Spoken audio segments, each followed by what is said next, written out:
Que el Señor esté con todos ustedes. Con tu espíritu. Hermanos, les anuncio el Evangelio de nuestro Señor Jesucristo, según San Marcos. Gloria a ti, Señor. Jesús tomó a Pedro, Santiago y Juan y los llevó a ellos solos a un monte elevado. Allí se transfiguró en presencia de ellos.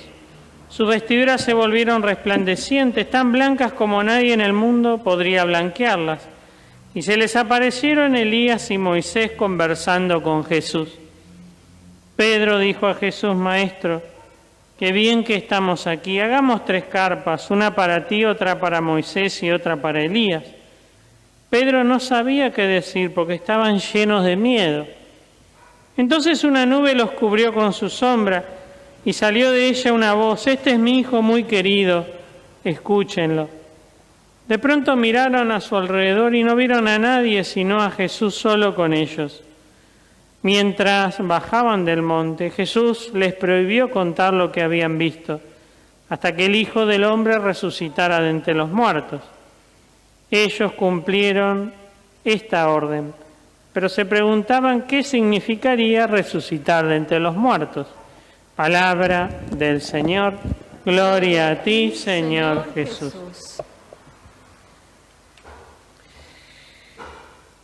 Primer y segundo fin de semana de Cuaresma siempre son los evangelios que se refieren a las tentaciones y a la transfiguración, como hoy lo estamos celebrando.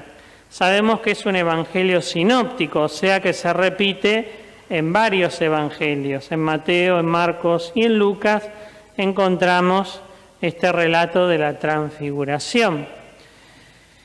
Uno puede decir, bueno, pero tenemos el Evangelio de la Transfiguración, ¿y por qué aparece en la primera lectura el sacrificio de Isaac?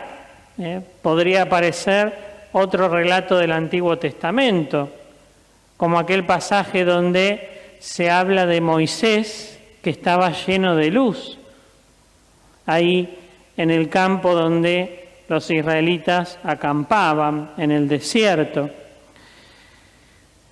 Pero justamente el Evangelio de la Transfiguración, este hecho, como quiere iluminar y consolar a los discípulos que van a vivir la crueldad de la pasión, el consuelo de la victoria de Cristo, quiere tocar el corazón especialmente de estos 3 discípulos que van a tener una misión especial en la Iglesia. Pedro, Santiago y Juan serán pilares de comunidades, sobre todo Pedro. Por eso, la luz de la transfiguración va a iluminar la Pascua y aparece en el camino de la Cuaresma como signo de victoria.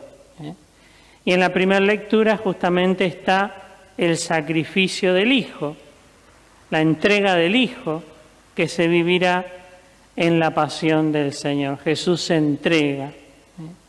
Pero también es importante la obediencia de Abraham. Al final de la primera lectura, Dios le dice, te bendeciré porque me has obedecido. Otras veces hemos meditado el significado de la palabra obedecer, que tiene un profundo contenido espiritual, ya que obedecer viene de escuchar, audire. Escuchar al Señor es la base para obedecerlo. Cuando uno entra en sintonía con Dios y sabe y ve que lo que Dios quiere es lo mejor para la vida de uno, brota espontáneamente la obediencia. Por eso la obediencia es también una actitud de confianza. Obediencia, confianza tienen que ir de la mano. Si no, la obediencia se va a derrumbar. O es una obediencia que no edificará el corazón. Tiene que pasar por el corazón la obediencia. Y cuando pasa por el corazón se llama confianza. Y la transfiguración entonces quiere animar a los discípulos en la confianza. Por supuesto, como también aparece en el Evangelio, estaban llenos de temor. Un suceso así no pasa todos los días, más en esa época donde no había ni PlayStation, ni efectos 3D, ni 4D, ni esos cines donde uno se sienta en la butaca y te tira agua y no sé qué más. No estaban esos efectos. Entonces, un hecho milagroso de esta característica, por supuesto, los dejó tecleando. Significativamente esta semana, el cardenal Cantalamessa, este predicador que desde Juan Pablo II siempre nos bendice el Viernes Santo, iluminando ese momento tan importante de nuestra fe, habló de el bautismo en el Espíritu. El bautismo en el Espíritu, que es también una experiencia de oración que uno debe buscar, porque el Señor nos llama a dejarnos guiar por el Espíritu. Y el bautismo del Espíritu es ante todo el sacrificio cotidiano, serán 10, 15 minutos, el tiempo que pongamos el corazón para dedicar nuestra atención a invocar al Espíritu. El bautismo en el Espíritu es clamar el Espíritu Santo para que se derrame en todo el ser.